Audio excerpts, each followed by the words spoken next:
Allah.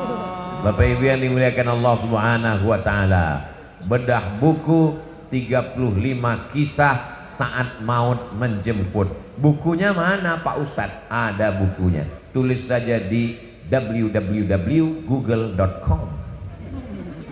Buku 35 saat maut menjemput Abdul Somad. Buku ini saya tulis ketika saya sedang dikejar-kejar kematian. Gak bisa ceramah, gak bisa tausiah, duduk di rumah. Disitulah saya menulis bagaimana Nabi meninggal, Abu Bakar, Umar, Utsman, Ali radhiyallahu anhum ajmain, asyaduna meninggal. Bagaimana ketika para ulama-ulama meninggal, ternyata semuanya akan meninggalkan dunia ini. Kita hanyalah setumpuk daging busuk yang akan menjadi santapan cacing tanah. Mau pejabat, mau orang kaya, mau orang ganteng, mau orang cantik, mau orang terkenal, mau alim ulama, dia hanyalah daging, tulang, kuku, bulu, darah, jantung berdetak, nafas berhembus, paru-paru menyaring nafas, buah pinggang menyaring darah, sampai masanya jantung berhenti, nafas pun stop, dan kita pun akan mati menghadap Allah Subhanahu wa ta'ala. Kalau jantung berhenti berdetak, maka darah berhenti mengalir. Kalau darah berhenti mengalir, dia berubah menjadi nanah. Nanah makanan cacing tanah orang yang meninggal dalam kuburan. Mulai 24 jam menggelembung kulit-kulitnya, usus perut membesar, 5-7 hari pecah. Kalau sudah usus pecah, bola mata keluar, kuku copot, daging retak-retak, lalu kemudian membusuk kulit kepala, lepas. Jangan bayangkan, nanti nggak bisa tidur malam. Saya tidak sedang membayangkan orang lain, tapi bayangkanlah diri kita. Rambut yang selalu kita perhatikan, belilah sampo anti ketombe. Tubuh yang selalu kita perhatikan, belilah pelembab anti kulit retak-retak. Pada akhirnya semua akan mati menghadap Allah. Usus meletus, mata melotot keluar biji mata, kuku copot, daging retak, pecah. Datanglah hewan yang paling tajam hidungnya. Walaupun dia tidak punya hidung, tapi hidungnya paling tajam. Penciumannya dari jarak 1 kilometer. Kalau kita dikubur di sini, digali liang lahat di sini, 1 kilometer ke sana, 1 kilometer ke kanan, 1 kilometer ke depan, mereka akan datang mencium bau yang luar biasa. Makhluk itu bernama cacing. Besok yang mancing hari Ahad, gali tanah ambil cacing. Apa kata cacing? Hari ini kau tusuk aku, nanti sampai masanya kau akan mati, ku bawa gengku. Apa kata cacing ketika mencium bau?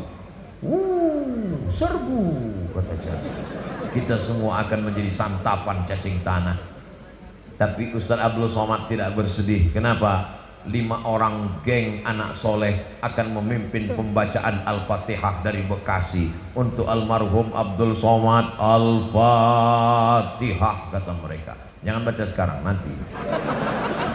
Baca sekarang pun nggak apa-apa. Bacakan Al-Fatihah untuk orang yang hidup boleh. Kenapa? Bertawassul kepada Allah bi barakati suratil Fatihah. Ibu, anaknya sekolah keluar kota, jauh, nggak bisa pulang, atau ada saudara yang sakit, bacakan untuk kesembuhan saudaraku, mudah-mudahan sakit. Al-Fatihah dibacakan. Selesai baca Fatihah, langsung masuk telepon. Alhamdulillah Bu, gimana kabarnya? Udah meninggal. Kalau dia sakit berat, menderita, lebih baik hidup atau mati? Enak aja. Kita bilang enak lebih baik mati kan karena bukan keluarga kita. Coba kalau keluarga kita, Bapak Ibu, mari kita bacakan Al-Fatihah supaya cepat mati ya. Oh, ngamuk kita. Maka selalu kita katakan, kita bacakan Al-Fatihah untuk kesembuhannya. Bertawassul kepada Allah bisirril Fatihah. Mudah-mudahan anak kita soleh solehah, dijauhkan dari malapetaka, bencana narkoba, sabu-sabu, mati sakau, geng motor, LGBT, seks bebas, virus HIV AIDS. Bisirril Fatihah. A'udzubillahi minasyaitonirrajim. Bismillahirrahmanirrahim. Alhamdulillahirabbil alamin. Arrahmanirrahim. Maliki yaumiddin. Iyyaka na'budu wa iyyaka nasta'in. Ihdinas shiratal mustaqim. Shiratal ladzina an'amta 'alaihim ghairil maghdubi 'alaihim waladdallin. Amin. Gitu. Nanti kalau ada kiai, ulama ngajak baca Al-Fatihah, betul-betul dibaca. Ini banyak orang sekarang bisiril Fatihah, Al-Fatihah. Ente nggak baca Al-Fatihah? Itu tadi udah. Betul-betul dibaca 7 ayat dari basmalah sampai waladdallin. Amin. Ketika kita baca amin, malaikat-malaikat ikut mengucapkannya amin. Artinya kabulkanlah ya Allah. Ini banyak orang sekarang ketika kiai membaca, marilah kita mohon kepada Allah bisiril Fatihah. Apa yang kau baca tadi? Entah. Baca Fatihah dengan makharijul huruf, dengan bacaan yang tepat. Paling bagus kalau satu nafas satu ayat. Bismillahirrahmanirrahim. Alhamdulillahirabbil alamin.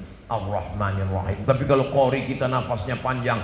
Bismillahirrahmanirrahim. Alhamdulillahirabbil alamin. Ar-Rahmanir-Rahim. Maliki yaumiddin. Iyyaka na'budu wa iyyaka nasta'in. Ihdinas shiratal mustaqim. Shiratal ladzina an'amta 'alaihim ghairil maghdubi 'alaihim waladdallin. Amin. Tapi kalau enggak panjang jangan coba, takutnya putus enggak nyambung lagi.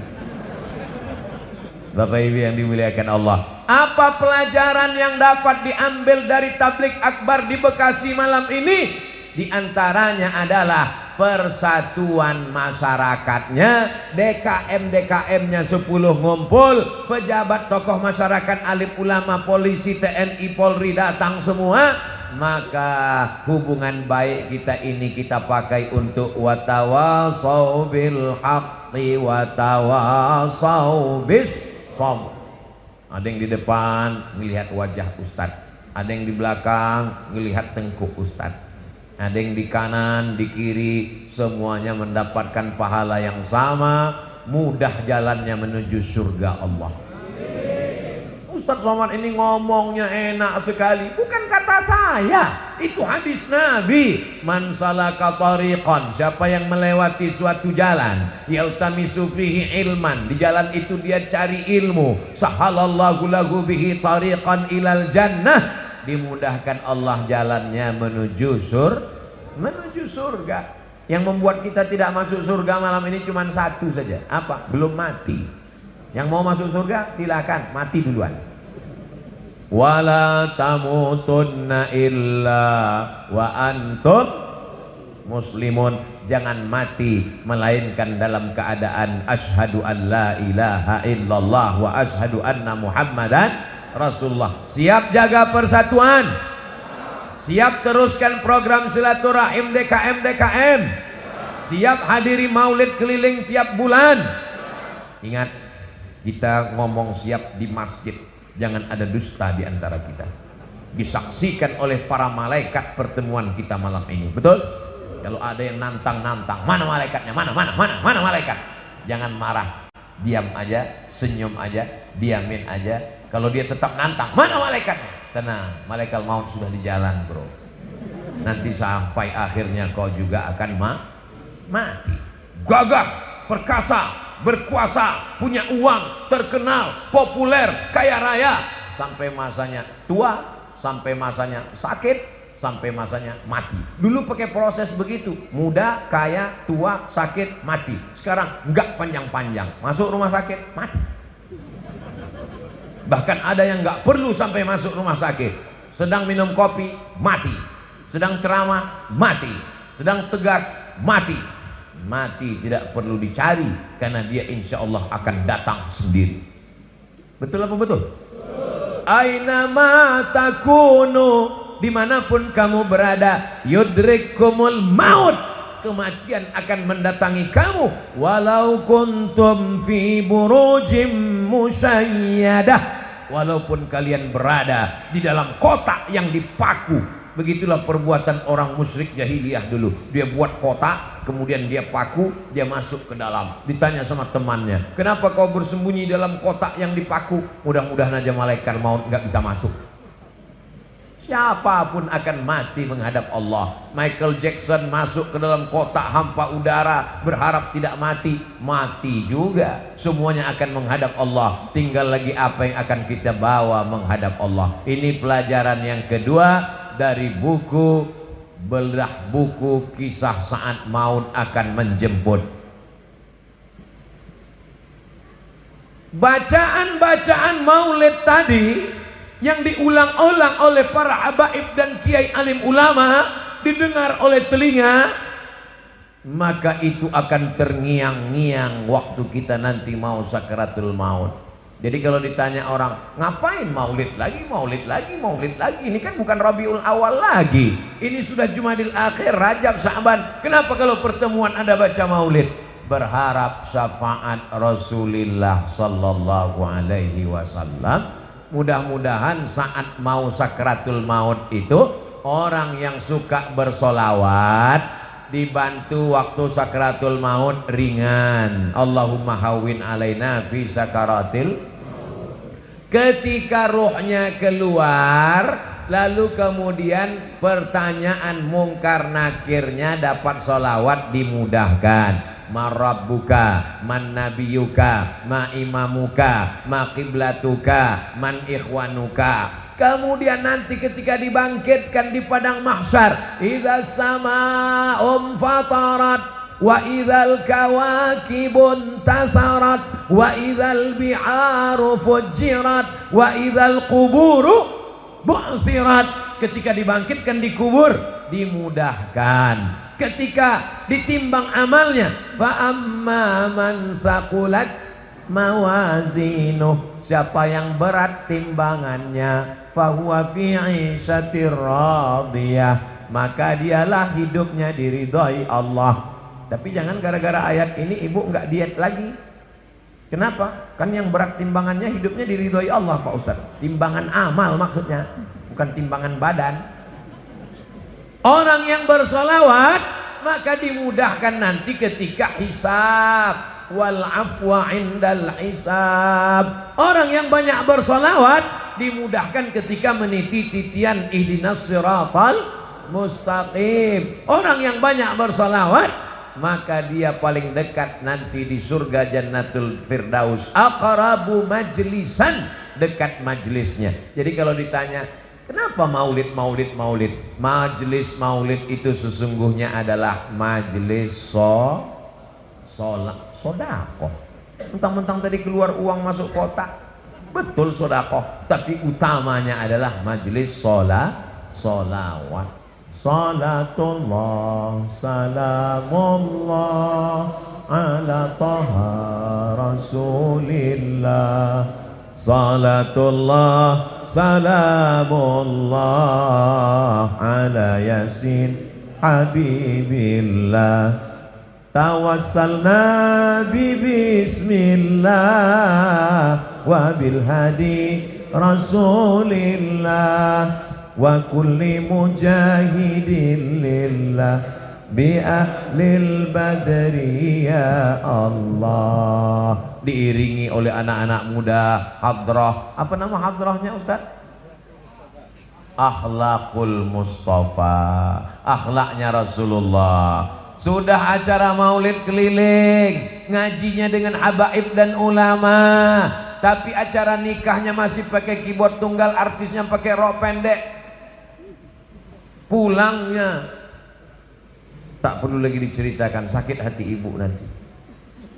Maka undanglah saat walimah anak nikah pakai hadrah, saat akikah pakai hadrah, saat sunatan pakai hadrah. Setuju?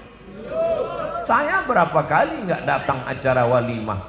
Ustadz Somad ini katanya kalau diundang wajib datang. Seringkali dia ceramah, idza da'aka fa'ajibhu, kalau diundang datang. Ustadz sudah kami undang, undangannya diantar ke rumah, yang lain pakai WA. Ustadz dikirim undangannya langsung datang ke rumah. Kenapa Ustadz nggak datang? Aku datang. Kok nggak ketemu kemarin? Aku nggak masuk ke dalam. Kenapa nggak masuk? Waktu aku mau masuk kalian sambut dengan lagu Jatuh Bangun Aku Mengejarmu.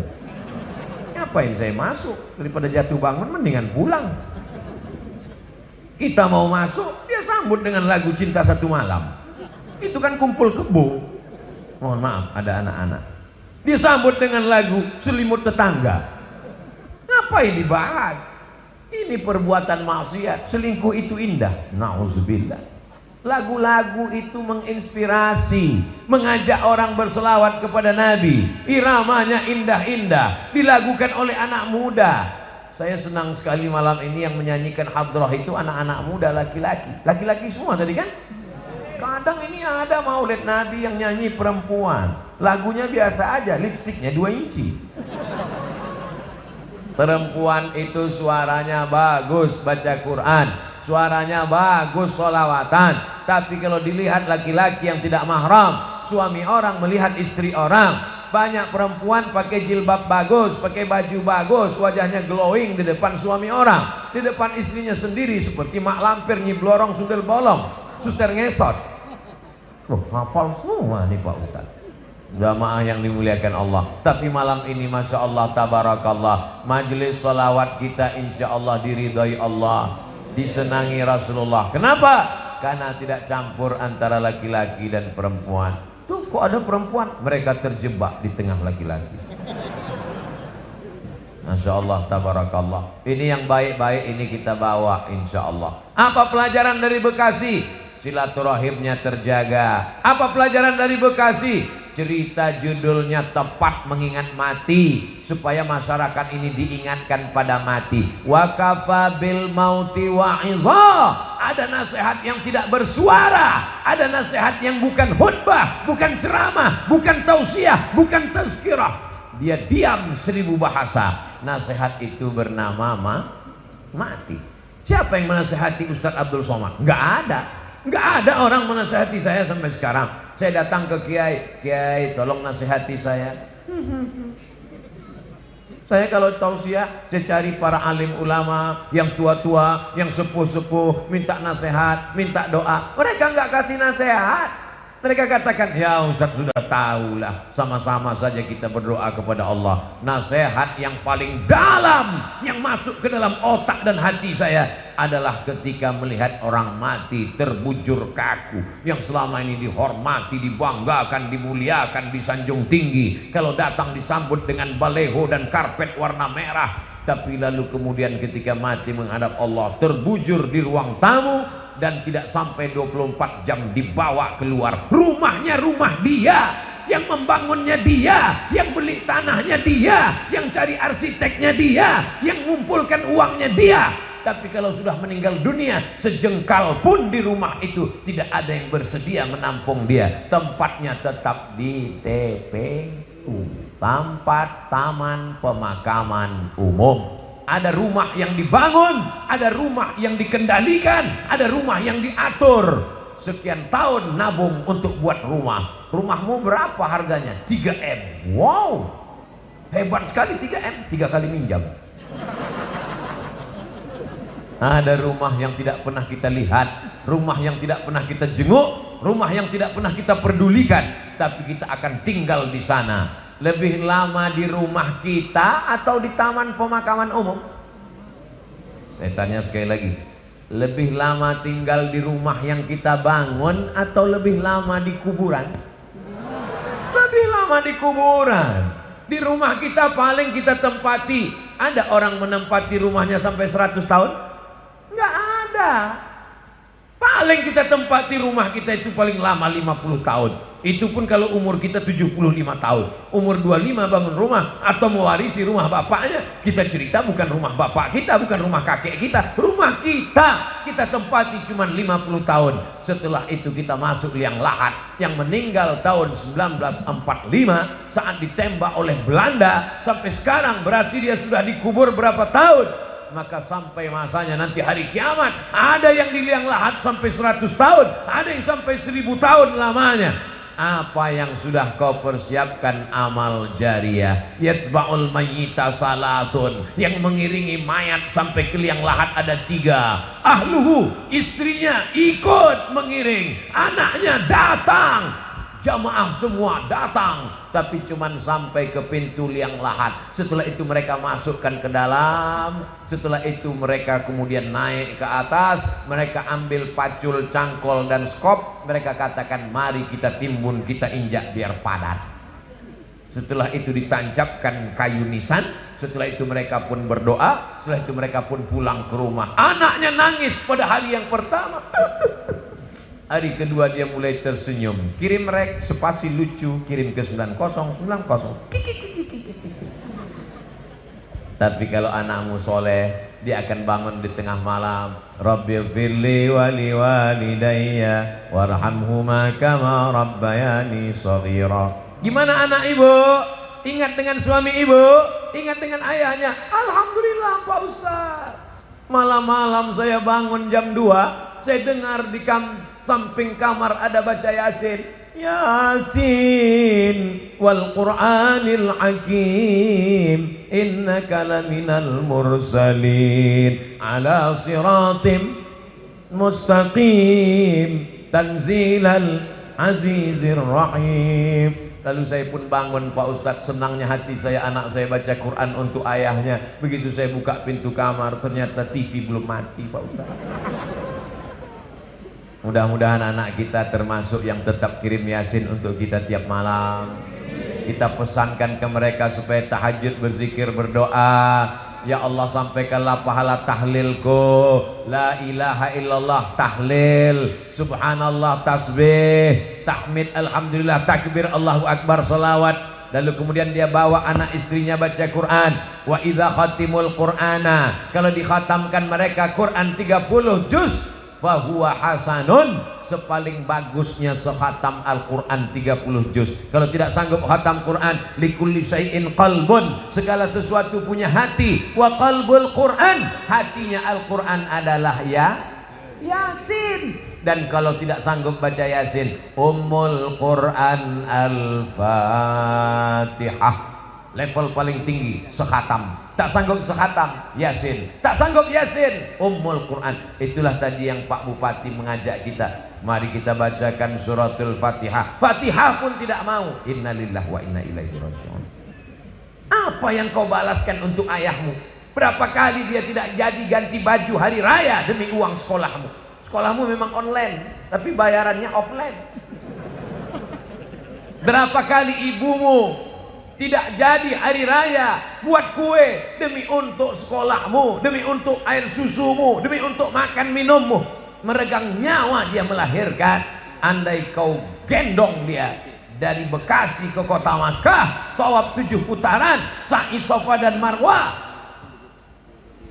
wukuf di padang Arafah, melontar jumrah, belum tentu dapat menebus sekali teriakannya saat melahirkanmu. Betul ibu? Ternyata ibu tidak ada yang teriak waktu melahirkan. Kenapa? Dia pingsan di operasi. Lahir.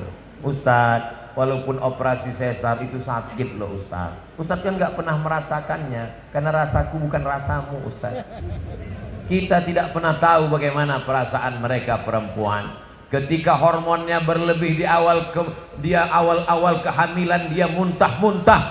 Respon hidungnya sangat tajam. Suami yang dulu kata dia buah hati belayan jiwa cintaku, setengah napasku pergi, baunya minta ampun. Lalu kemudian yang awalnya rahim itu kecil, lalu mulai membesar, sebulan, 2 bulan, 3 bulan. Akhirnya ususnya menjadi kecil, makannya susah, napasnya terhalang. Lalu kemudian tulang belakangnya mulai melengkung. Lalu ketika melahirkan anak, seperti patah-patah tulang rusuknya. Itulah ayat yang disebut dalam Al-Quran, wahnan ala wahnin, lemah di atas lemah. Tak ada yang bisa membalas kelemahan-kelemahan itu, dan tidak ada yang sanggup membahasnya.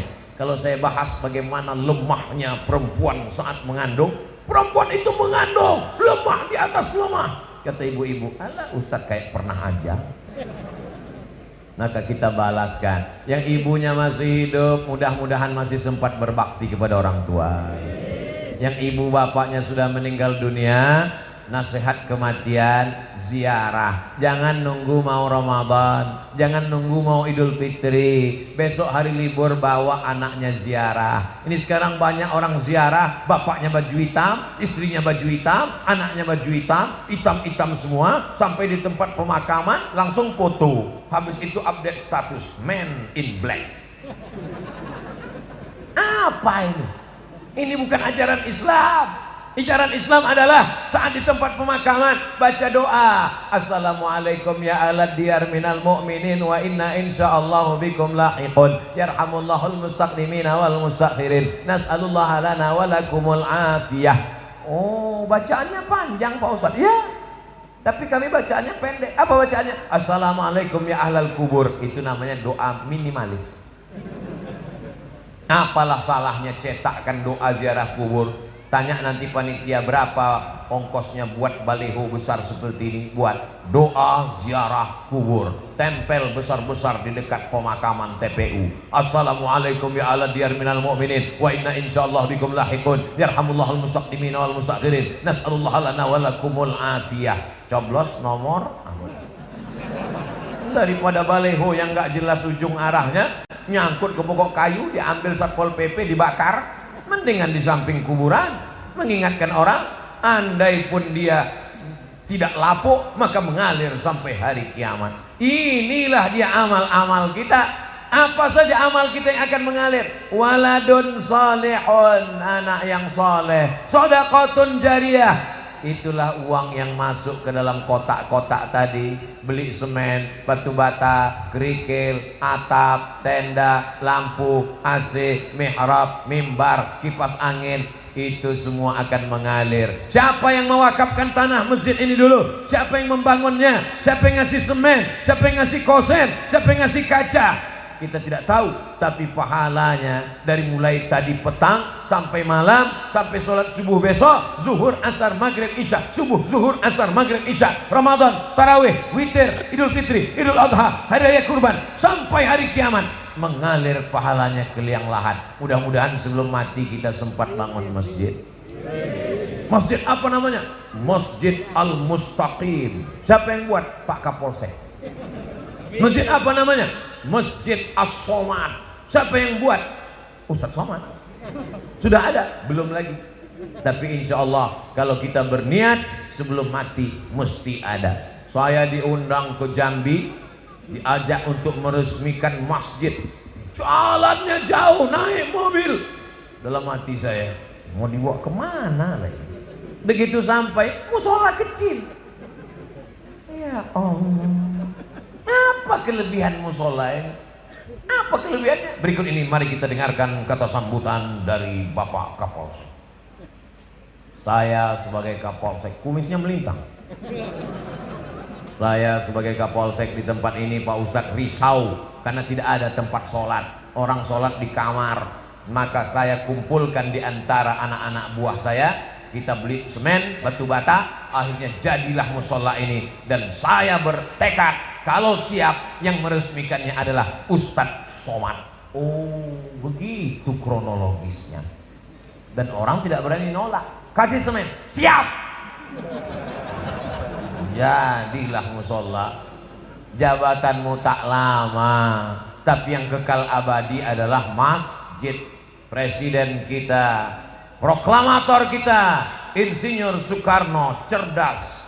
Di saat Indonesia tidak semakmur sekarang, uangnya tidak banyak, baru saja diserang oleh Belanda dan Jepang, dia sempat berpikir untuk membangun masjid terbesar di Asia Tenggara. Itulah dia Masjid Istiqlal. Sampai Presiden Amerika pun masuk ke dalam. Semua orang-orang yang masuk ke dalam Masjid Istiqlal itu kalau masuk berdecak kagum seperti melihat kucing.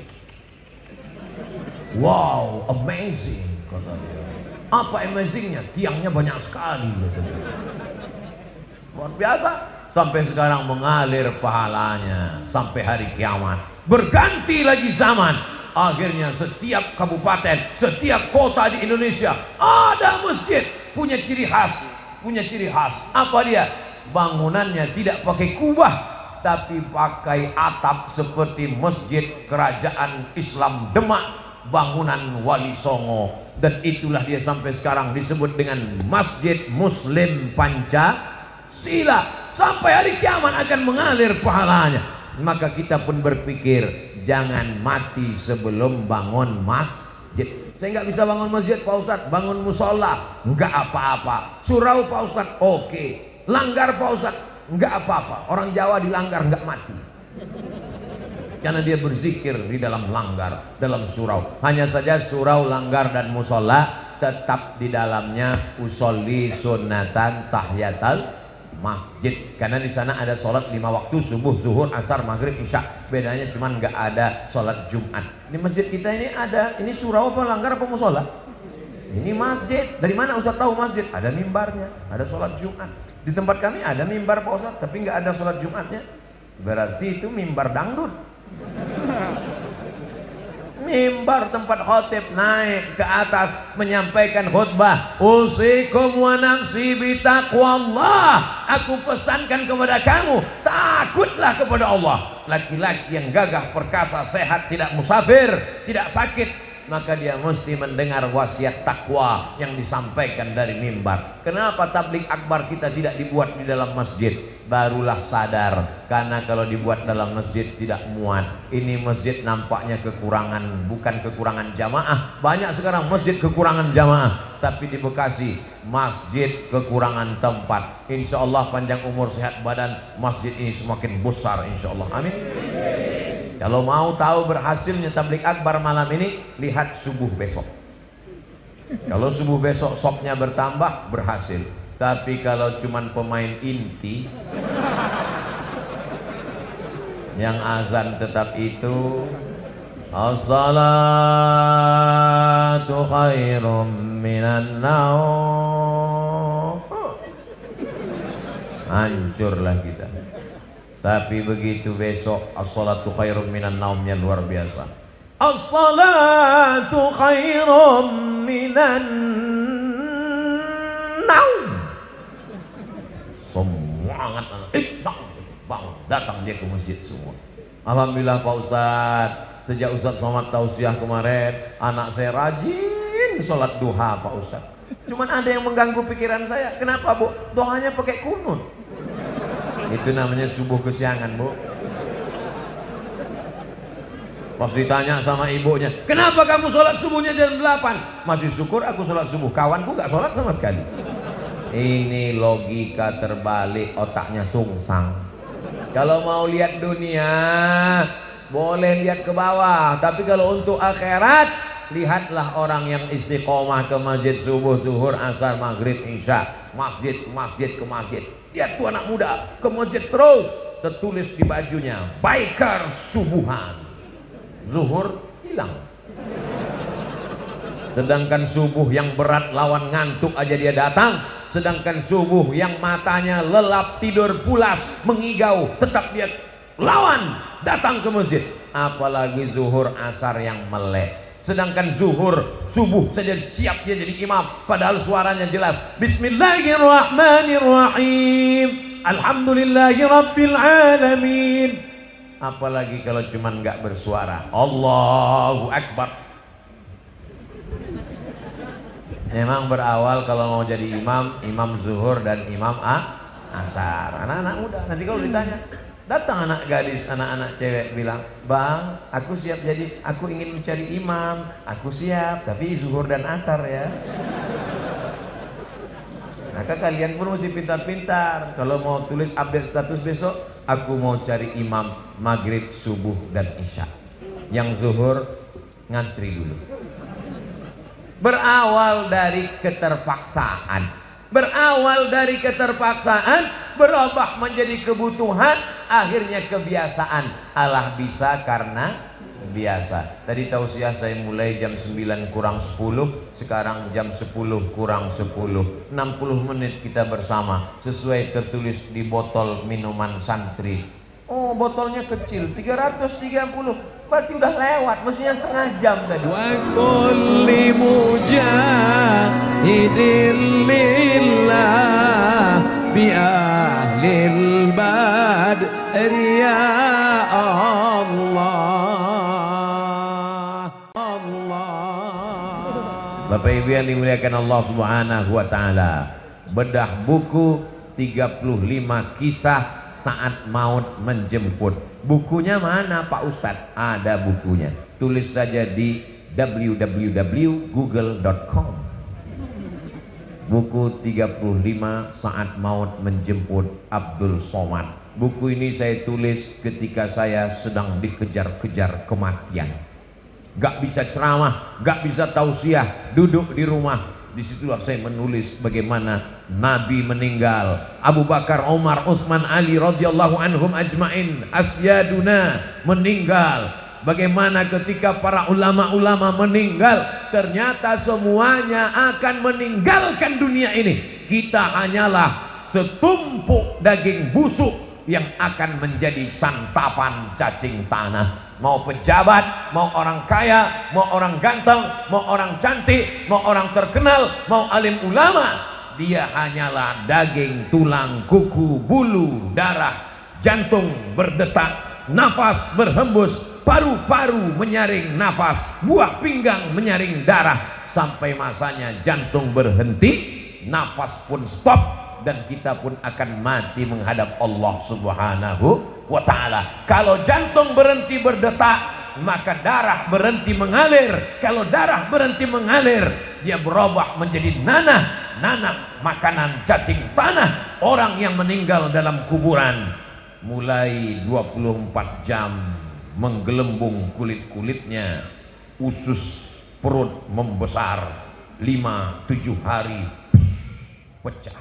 Kalau sudah usus pecah, bola mata keluar, kuku copot, daging retak-retak, lalu kemudian membusuk kulit kepala, lepas. Jangan bayangkan, nanti nggak bisa tidur malam. Saya tidak sedang membayangkan orang lain, tapi bayangkanlah diri kita. Rambut yang selalu kita perhatikan, belilah sampo anti ketombe. Tubuh yang selalu kita perhatikan, belilah pelembab anti kulit retak-retak. Pada akhirnya semua akan mati menghadap Allah. Usus meletus, mata melotot keluar biji mata, kuku copot, daging retak, pecah. Datanglah hewan yang paling tajam hidungnya. Walaupun dia tidak punya hidung, tapi hidungnya paling tajam. Penciumannya dari jarak 1 kilometer. Kalau kita dikubur di sini, digali liang lahat di sini, 1 kilometer ke sana, 1 kilometer ke kanan, 1 kilometer ke depan, mereka akan datang mencium bau yang luar biasa. Makhluk itu bernama cacing. Besok yang mancing hari Ahad, gali tanah, ambil cacing. Apa kata cacing? Hari ini kau tusuk aku, nanti sampai masanya kau akan mati, ku bawa gengku. Apa kata cacing ketika mencium bau? Serbu, kata cacing. Kita semua akan menjadi santapan cacing tanah. Tapi Ustaz Abdul Somad tidak bersedih. Kenapa? 5 orang geng anak soleh akan memimpin pembacaan Al-Fatihah dari Bekasi untuk almarhum Abdul Somad. Al-Fatihah, kata mereka. Jangan baca sekarang, nanti. Baca sekarang pun nggak apa-apa. Bacakan Al-Fatihah untuk orang yang hidup boleh. Kenapa? Bertawassul kepada Allah bi barakati suratil Fatihah. Ibu, anaknya sekolah keluar kota, jauh, nggak bisa pulang, atau ada saudara yang sakit, bacakan untuk kesembuhan saudaraku, mudah-mudahan sakit. Al-Fatihah dibacakan. Selesai baca Fatihah, langsung masuk telepon. Alhamdulillah Bu, gimana kabarnya? Udah meninggal. Kalau dia sakit berat, menderita, lebih baik hidup atau mati? Enak aja. Kita bilang enak lebih baik mati kan karena bukan keluarga kita. Coba kalau keluarga kita, Bapak Ibu, mari kita bacakan Al-Fatihah supaya cepat mati ya. Oh, ngamuk kita. Maka selalu kita katakan, kita bacakan Al-Fatihah untuk kesembuhannya. Bertawassul kepada Allah bisirril Fatihah. Mudah-mudahan anak kita soleh solehah, dijauhkan dari malapetaka, bencana narkoba, sabu-sabu, mati sakau, geng motor, LGBT, seks bebas, virus HIV AIDS. Bisirril Fatihah. A'udzubillahi minasyaitonirrajim. Bismillahirrahmanirrahim. Alhamdulillahi rabbil alamin. Arrahmanirrahim. Maliki yaumiddin. Iyyaka na'budu wa iyyaka nasta'in. Ihdinas siratal mustaqim. Siratal ladzina an'amta 'alaihim ghairil maghdubi 'alaihim waladdallin. Amin. Gitu. Nanti kalau ada kiai, ulama ngajak baca Al-Fatihah, betul-betul dibaca. Ini banyak orang sekarang bismillahil Fatihah, Al-Fatihah. Ente nggak baca Al-Fatihah? Itu tadi udah. Betul-betul dibaca 7 ayat dari basmalah sampai waladdallin. Amin. Ketika kita baca amin, malaikat-malaikat ikut mengucapkannya amin. Artinya kabulkanlah ya Allah. Ini banyak orang sekarang ketika kiai membaca, marilah kita mohon kepada Allah bismillahil Fatihah. Apa yang kau baca tadi? Entah. Baca Fatihah dengan makharijul huruf, dengan bacaan yang tepat. Paling bagus kalau satu nafas satu ayat. Bismillahirrahmanirrahim. Alhamdulillahirabbil alamin. Ar-Rahmanirrahim. Tapi kalau qori kita nafasnya panjang. Bismillahirrahmanirrahim. Alhamdulillahirabbil alamin. Ar-Rahmanirrahim. Maliki yaumiddin. Iyyaka na'budu wa iyyaka nasta'in. Ihdinas siratal mustaqim. Shiratal ladzina an'amta 'alaihim ghairil maghdubi 'alaihim waladdallin. Amin. Tapi kalau enggak panjang jangan coba, takutnya putus enggak nyambung lagi. Bapak Ibu yang dimuliakan Allah, apa pelajaran yang dapat diambil dari tablik akbar di Bekasi malam ini? Di antaranya adalah persatuan masyarakatnya, DKM-DKM-nya 10 ngumpul, pejabat tokoh masyarakat, alim ulama, polisi, TNI, Polri datang semua. Maka hubungan baik kita ini kita pakai untuk watawasau bil haqqi watawasau bis sabr. Ada yang di depan melihat wajah Ustadz, ada yang di belakang melihat tengkuk Ustadz, ada yang di kanan, di kiri, semuanya mendapatkan pahala yang sama, mudah jalannya menuju surga Allah. Ustadz Somad ini ngomongnya enak sekali. Bukan kata saya, itu hadis Nabi. Man salaka tariqan, siapa yang melewati suatu jalan, yaltamisu fihi ilman, di jalan itu dia cari ilmu, sahalallahu lahu bihi tariqan ilal jannah, dimudahkan Allah jalannya menuju surga. Yang membuat kita tidak masuk surga malam ini cuma satu saja. Apa? Belum mati. Yang mau masuk surga silakan mati duluan. Wala tamutunna illa wa antum muslimun. Jangan mati melainkan dalam keadaan asyhadu an la ilaha illallah wa asyhadu anna muhammadan rasulullah. Siap jaga persatuan, siap teruskan program silaturahim DKM, siap hadiri maulid keliling tiap bulan. Ingat, kita ngomong siap di masjid, jangan ada dusta di antara kita. Disaksikan oleh para malaikat pertemuan kita malam ini. Betul? Kalau ada yang nantang-nantang, mana malaikatnya? Mana malaikat? Jangan marah, diam aja, senyum aja, diamin aja. Kalau dia tetap nantang, mana malaikatnya? Tenang, malaikat maut sudah di jalan, bro. Nanti sampai akhirnya kau juga akan mati. Gagah, perkasa, berkuasa, punya uang, terkenal, populer, kaya raya, sampai masanya tua, sampai masanya sakit, sampai masanya mati. Dulu pakai proses begitu, muda, kaya, tua, sakit, mati. Sekarang enggak panjang-panjang, masuk rumah sakit, mati. Bahkan ada yang enggak perlu sampai masuk rumah sakit, sedang minum kopi, mati, sedang ceramah, mati, sedang tegas, mati. Mati tidak perlu dicari, karena dia insya Allah akan datang sendiri. Betul apa betul? Aina ma takunu, dimanapun kamu berada, yudrikumul maut, kematian akan mendatangi kamu. Walau kuntum fi burujim musayyadah, walaupun kalian berada di dalam kotak yang dipaku. Begitulah perbuatan orang musyrik jahiliyah dulu. Dia buat kotak, kemudian dia paku, dia masuk ke dalam. Ditanya sama temannya, kenapa kau bersembunyi dalam kotak yang dipaku? Mudah-mudahan aja malaikat maut nggak bisa masuk. Siapapun akan mati menghadap Allah. Michael Jackson masuk ke dalam kotak hampa udara, berharap tidak mati, mati juga. Semuanya akan menghadap Allah. Tinggal lagi apa yang akan kita bawa menghadap Allah. Ini pelajaran yang kedua dari buku, belah buku kisah saat maut akan menjemput. Bacaan-bacaan maulid tadi yang diulang-ulang oleh para habaib dan kiai alim ulama, didengar oleh telinga, maka itu akan terngiang-ngiang waktu kita nanti mau sakaratul maut. Jadi kalau ditanya orang, ngapain maulid lagi, maulid lagi, maulid lagi? Ini kan bukan Rabiul Awal lagi. Ini sudah Jumadil Akhir, Rajab, Sa'ban. Kenapa kalau pertemuan Anda baca maulid? Berharap syafaat Rasulullah sallallahu alaihi wasallam. Mudah-mudahan saat mau sakratul maut itu orang yang suka bersolawat dibantu waktu sakratul maut ringan. Allahumma hawwin alaina fi sakaratil.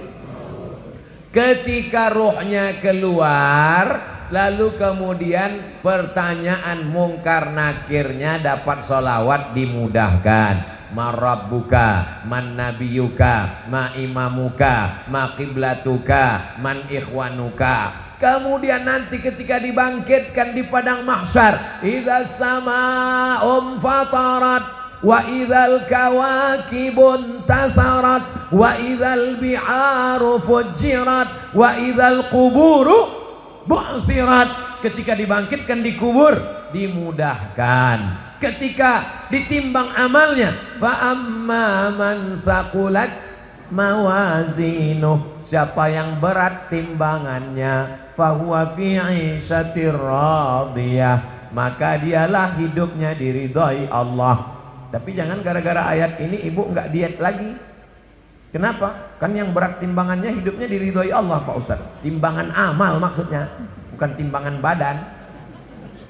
Orang yang bersolawat maka dimudahkan nanti ketika hisab, wal afwa indal hisab. Orang yang banyak bersolawat dimudahkan ketika meniti titian ihdinas siratal mustaqim. Orang yang banyak bersolawat maka dia paling dekat nanti di surga Jannatul Firdaus. Aqrabu majlisan, dekat majlisnya. Jadi kalau ditanya kenapa maulid, maulid, maulid? Majelis maulid itu sesungguhnya adalah majelis sodakoh.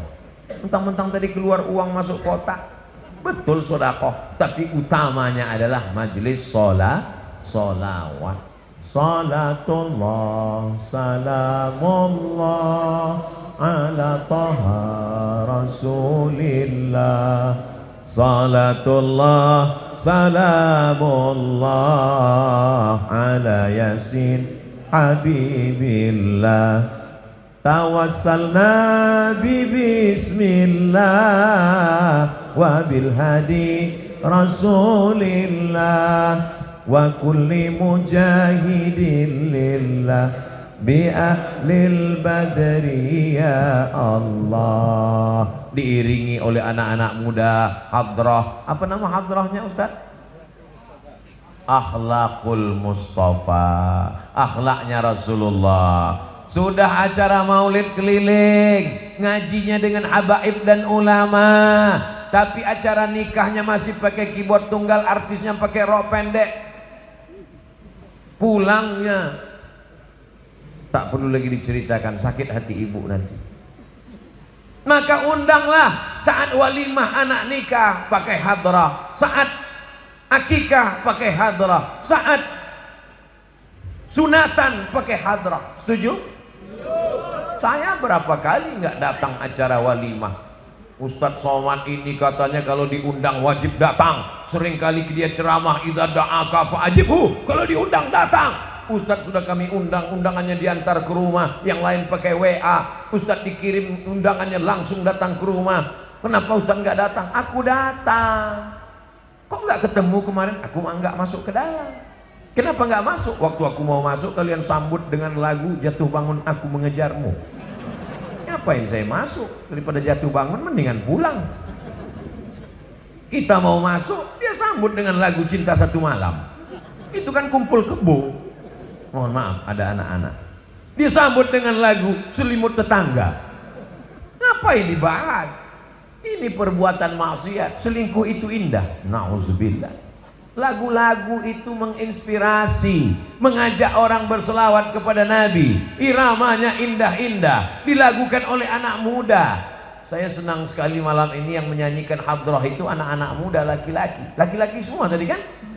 Kadang ini ada maulid Nabi yang nyanyi perempuan. Lagunya biasa aja, lipstiknya 2 inci. Perempuan itu suaranya bagus baca Quran, suaranya bagus sholawatan. Tapi kalau dilihat laki-laki yang tidak mahram, suami orang melihat istri orang. Banyak perempuan pakai jilbab bagus, pakai baju bagus, wajahnya glowing di depan suami orang, di depan istrinya sendiri seperti mak lampir, nyiblorong, sundel bolong, suster ngesot. Loh, hafal semua nih Pak Ustaz. Jamaah yang dimuliakan Allah. Tapi malam ini Masya Allah, tabarakallah, majelis salawat kita insya Allah diridhai Allah, disenangi Rasulullah. Kenapa? Karena tidak campur antara laki-laki dan perempuan. Tuh kok ada perempuan, mereka terjebak di tengah laki-laki.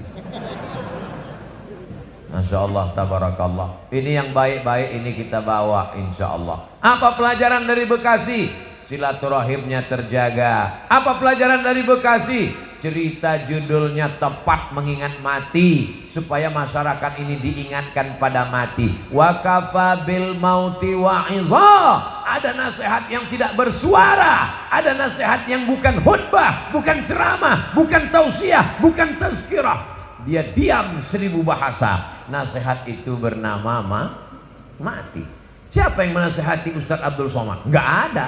Nggak ada orang menasihati saya sampai sekarang. Saya datang ke Kiai, Kiai tolong nasihati saya. Saya kalau tausiah, saya cari para alim ulama yang tua-tua, yang sepuh-sepuh, minta nasihat, minta doa. Mereka nggak kasih nasihat. Mereka katakan, ya Ustaz sudah tahulah, sama-sama saja kita berdoa kepada Allah. Nasihat yang paling dalam, yang masuk ke dalam otak dan hati saya adalah ketika melihat orang mati terbujur kaku, yang selama ini dihormati, dibanggakan, dimuliakan, disanjung tinggi. Kalau datang disambut dengan baleho dan karpet warna merah. Tapi lalu kemudian ketika mati menghadap Allah, terbujur di ruang tamu, dan tidak sampai 24 jam dibawa keluar. Rumahnya rumah dia, yang membangunnya dia, yang beli tanahnya dia, yang cari arsiteknya dia, yang mengumpulkan uangnya dia. Tapi kalau sudah meninggal dunia, sejengkal pun di rumah itu tidak ada yang bersedia menampung dia. Tempatnya tetap di TPU, tempat taman pemakaman umum. Ada rumah yang dibangun, ada rumah yang dikendalikan, ada rumah yang diatur.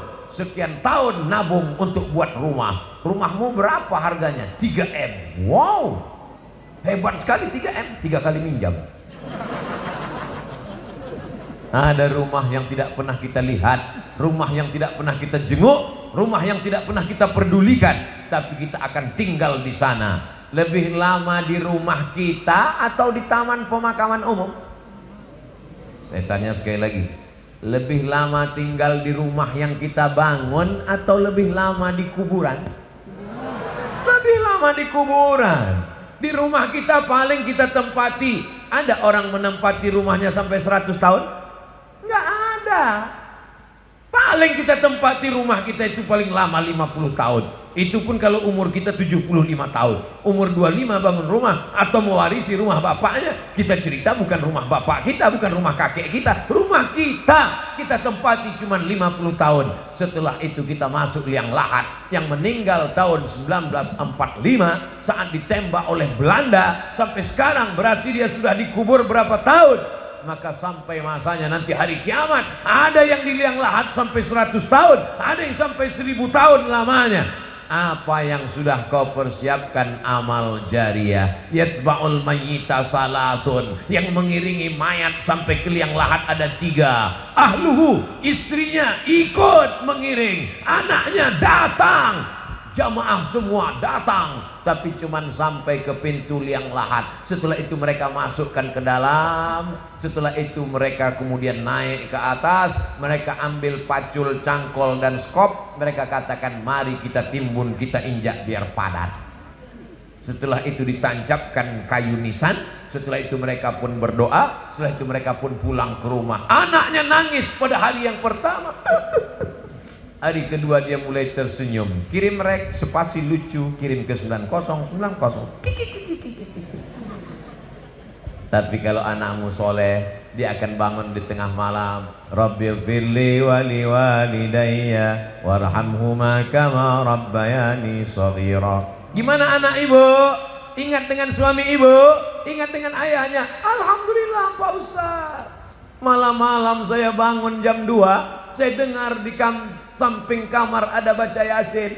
Yasin wal Qur'anil Hakim innaka laminal mursalin ala siratim mustaqim tanzilal azizir rahim. Lalu saya pun bangun Pak Ustadz, senangnya hati saya, anak saya baca Quran untuk ayahnya. Begitu saya buka pintu kamar, ternyata TV belum mati Pak Ustadz. Mudah-mudahan anak kita termasuk yang tetap kirim Yasin untuk kita tiap malam. Kita pesankan ke mereka supaya tahajud, berzikir, berdoa.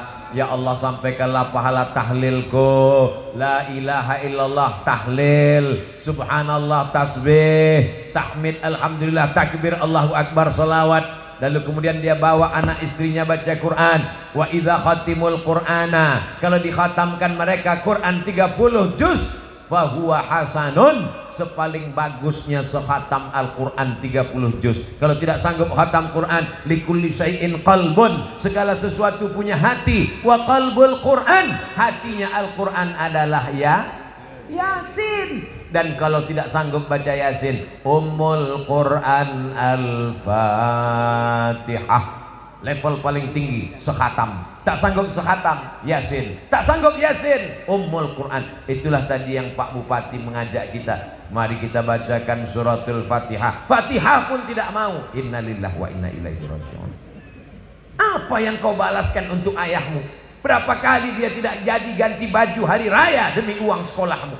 Sekolahmu memang online, tapi bayarannya offline. Berapa kali ibumu tidak jadi hari raya buat kue demi untuk sekolahmu, demi untuk air susumu, demi untuk makan minummu. Meregang nyawa dia melahirkan. Andai kau gendong dia dari Bekasi ke kota Makkah, tawaf 7 putaran, sa'i Safa dan Marwah, wukuf di padang Arafah, melontar jumrah, belum tentu dapat menebus sekali teriakannya saat melahirkanmu. Betul ibu? Ternyata ibu tidak ada yang teriak waktu melahirkan. Kenapa? Dia pingsan di operasi. Lahir. Ustadz, walaupun operasi sesar itu sakit loh Ustadz. Ustadz kan nggak pernah merasakannya, karena rasaku bukan rasamu Ustadz. Kita tidak pernah tahu bagaimana perasaan mereka perempuan. Ketika hormonnya berlebih di awal-awal kehamilan, dia muntah-muntah. Respon hidungnya sangat tajam. Suami yang dulu kata dia buah hati belayan jiwa, cintaku setengah napasku pergi, baunya minta ampun. Lalu kemudian yang awalnya rahim itu kecil, lalu mulai membesar, sebulan, 2 bulan, 3 bulan. Akhirnya ususnya menjadi kecil, makannya susah, napasnya terhalang. Lalu kemudian tulang belakangnya mulai melengkung.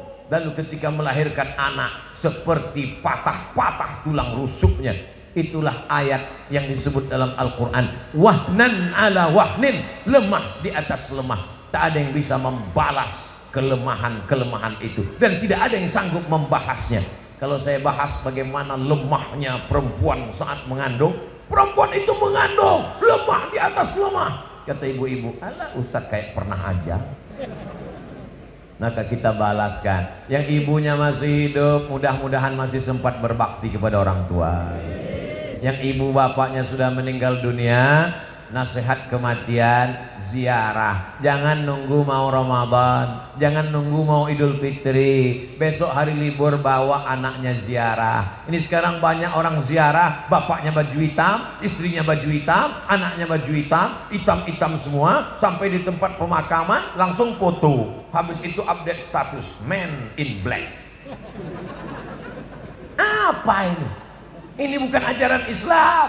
Ajaran Islam adalah saat di tempat pemakaman baca doa, assalamualaikum ya alad diyar minal mu'minin wa inna insyaallahu bikum lahiqun yarhamullahul mustaqdimina wal mustakhirin nas'alullaha lana wa lakumul afiyah. Oh, bacaannya panjang Pak Ustaz. Ya, tapi kami bacaannya pendek. Apa bacaannya? Assalamualaikum ya ahlal kubur. Itu namanya doa minimalis. Apalah salahnya cetakkan doa ziarah kubur? Tanya nanti panitia berapa ongkosnya buat baliho besar seperti ini, buat doa ziarah kubur, tempel besar-besar di dekat pemakaman TPU. Assalamualaikum ya ala diyar minal mu'minin wa inna insyaallah bikum lahiqun yarhamullahul mustaqdimin wal mustakhirin nas'alullaha lana wa lakumul afiyah. Coblos nomor. Daripada baliho yang gak jelas ujung arahnya, nyangkut ke pokok kayu, diambil Satpol PP, dibakar. Mendingan di samping kuburan, mengingatkan orang. Andai pun dia tidak lapuk, maka mengalir sampai hari kiamat. Inilah dia amal-amal kita. Apa saja amal kita yang akan mengalir? Waladun salihun, anak yang soleh. Shadaqatun jariyah, itulah uang yang masuk ke dalam kotak-kotak tadi. Beli semen, batu bata, kerikil, atap, tenda, lampu, AC, mihrab, mimbar, kipas angin, itu semua akan mengalir. Siapa yang mewakafkan tanah masjid ini dulu? Siapa yang membangunnya? Siapa yang ngasih semen? Siapa yang ngasih kosen? Siapa yang ngasih kaca? Kita tidak tahu, tapi pahalanya dari mulai tadi petang sampai malam, sampai sholat subuh besok, zuhur, asar, maghrib, isya, subuh, zuhur, asar, maghrib, isya, Ramadan, tarawih, witir, Idul Fitri, Idul Adha, hari raya kurban, sampai hari kiamat, mengalir pahalanya ke liang lahat. Mudah-mudahan sebelum mati kita sempat bangun masjid. Masjid apa namanya? Masjid Al-Mustaqim. Siapa yang buat? Pak Kapolsek. Masjid apa namanya? Masjid As-Somad. Siapa yang buat? Ustaz Somad. Sudah ada? Belum lagi. Tapi insya Allah kalau kita berniat sebelum mati mesti ada. Saya diundang ke Jambi, diajak untuk meresmikan masjid. Jalannya jauh, naik mobil. Dalam hati saya, mau dibawa kemana lagi? Begitu sampai, musola kecil. Ya Allah. Apa kelebihan musola ini? Apa kelebihannya? Berikut ini mari kita dengarkan kata sambutan dari Bapak Kapolsek. Saya sebagai Kapolsek, kumisnya melintang. Saya sebagai Kapolsek di tempat ini, Pak Ustadz risau karena tidak ada tempat sholat. Orang sholat di kamar. Maka saya kumpulkan di antara anak-anak buah saya. Kita beli semen, batu bata, akhirnya jadilah musola ini. Dan saya bertekad kalau siap, yang meresmikannya adalah Ustadz Somad. Oh, begitu kronologisnya. Dan orang tidak berani nolak. Kasih semen, siap. Jadilah musola. Jabatanmu tak lama, tapi yang kekal abadi adalah masjid. Presiden kita, proklamator kita, Insinyur Soekarno cerdas.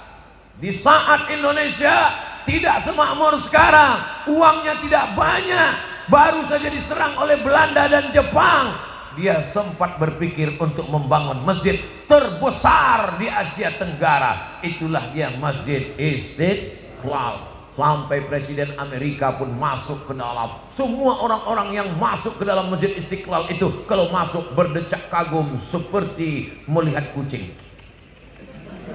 Wow, amazing katanya. Apa amazingnya? Tiangnya banyak sekali. Luar biasa. Sampai sekarang mengalir pahalanya sampai hari kiamat. Berganti lagi zaman. Akhirnya setiap kabupaten, setiap kota di Indonesia ada masjid. Punya ciri khas.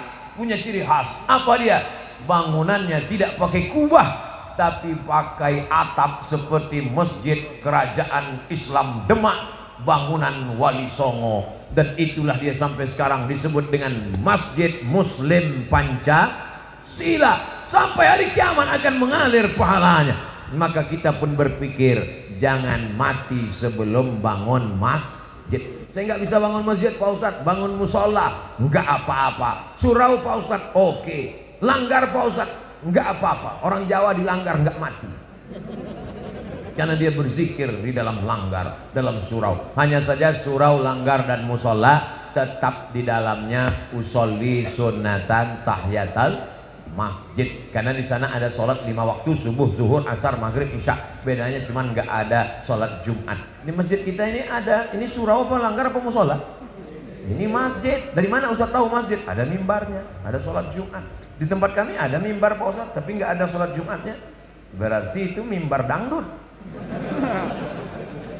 Mimbar tempat khotib naik ke atas menyampaikan khutbah. Usikum wa nafsi bitaqwallah. Aku pesankan kepada kamu, takutlah kepada Allah. Laki-laki yang gagah perkasa, sehat, tidak musafir, tidak sakit, maka dia mesti mendengar wasiat takwa yang disampaikan dari mimbar. Kenapa tablik akbar kita tidak dibuat di dalam masjid? Barulah sadar, karena kalau dibuat dalam masjid tidak muat. Ini masjid nampaknya kekurangan, bukan kekurangan jamaah. Banyak sekarang masjid kekurangan jamaah, tapi di Bekasi masjid kekurangan tempat. Insya Allah panjang umur sehat badan, masjid ini semakin besar insya Allah. Amin.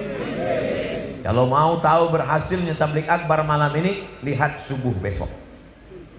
Kalau subuh besok sopnya bertambah, berhasil. Tapi kalau cuman pemain inti yang azan tetap itu, as-salatu khairum minan naum, hancurlah kita. Tapi begitu besok as-salatu khairum minan naumnya luar biasa. As-salatu khairum minan naum. Semua anak-anak bangun, datang dia ke masjid semua. Alhamdulillah Pak Ustadz, sejak Ustadz Somad tausiah kemarin, anak saya rajin sholat duha Pak Ustadz. Cuman ada yang mengganggu pikiran saya. Kenapa Bu? Doanya pakai kunut. Itu namanya subuh kesiangan Bu. Pas ditanya sama ibunya, kenapa kamu sholat subuhnya jam 8? Masih syukur aku sholat subuh, kawanku gak sholat sama sekali. Ini logika terbalik, otaknya sungsang. Kalau mau lihat dunia boleh lihat ke bawah, tapi kalau untuk akhirat, lihatlah orang yang istiqomah ke masjid subuh, zuhur, asar, maghrib, isya, masjid ke masjid. Lihat tuh anak muda ke masjid terus, tertulis di bajunya biker subuhan. Zuhur hilang. Sedangkan subuh yang berat lawan ngantuk aja dia datang. Sedangkan subuh yang matanya lelap, tidur pulas, mengigau, tetap dia lawan datang ke masjid. Apalagi zuhur, asar yang melek. Sedangkan zuhur, subuh saja siap dia jadi imam, padahal suaranya jelas. Bismillahirrahmanirrahim. Alhamdulillahi rabbil alamin. Apalagi kalau cuman nggak bersuara. Allahu Akbar. Memang berawal kalau mau jadi imam, imam zuhur dan imam asar. Anak-anak muda, nanti kalau ditanya, datang anak gadis, anak-anak cewek bilang, bang, aku siap jadi, aku ingin mencari imam, aku siap, tapi zuhur dan asar ya. Maka kalian pun mesti pintar-pintar. Kalau mau tulis update status besok, aku mau cari imam maghrib, subuh dan isya. Yang zuhur ngantri dulu. Berawal dari keterpaksaan, berubah menjadi kebutuhan, akhirnya kebiasaan. Allah bisa karena biasa. Tadi tausiah saya mulai jam 9 kurang 10, sekarang jam 10 kurang 10. 60 menit kita bersama, sesuai tertulis di botol minuman santri. Oh, botolnya kecil, 330. Berarti udah lewat, mestinya setengah jam tadi. Wa kulli mujahidin lillah